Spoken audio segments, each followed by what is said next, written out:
Hi everyone, welcome to pen paper TNPSC. So இந்த question வந்து ஏதோ சின்ன பிள்ளைங்க விளாட்ற மாதிரி இருக்கும். பட் இந்த கொஷினும் டிஎன்பிஎஸ்சியில் கேட்டிருக்காங்க. அப்போ என்ன கொடுத்துருக்காங்க, ஒரு குரங்கு 30 அடி உயரம் உள்ள கம்பத்தில் ஏற முயல்கிறது. அப்போ ஒரு கம்பம் இருக்கு, இதனுடைய மொத்த அடி 30 அடின்னு சொல்லிட்டாங்க. அப்போ ஒவ்வொரு நிமிடமும் 3 அடி மேலே ஏழுகிறது, 2 அடி கீழே நழுவுகிறது.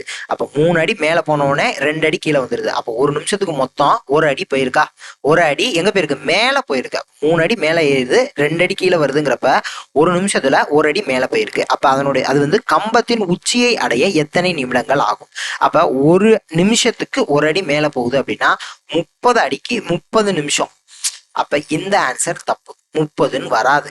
ஏன் அப்படின்னா 27 நிமிஷத்துல அது 27 அடி போயிருக்குமா?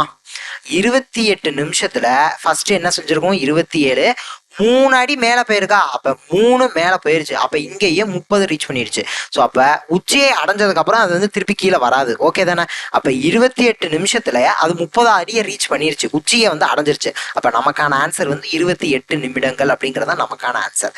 என்ன அப்படின்னா 27 நிமிஷத்துல 27 அடி. ஓகேவா?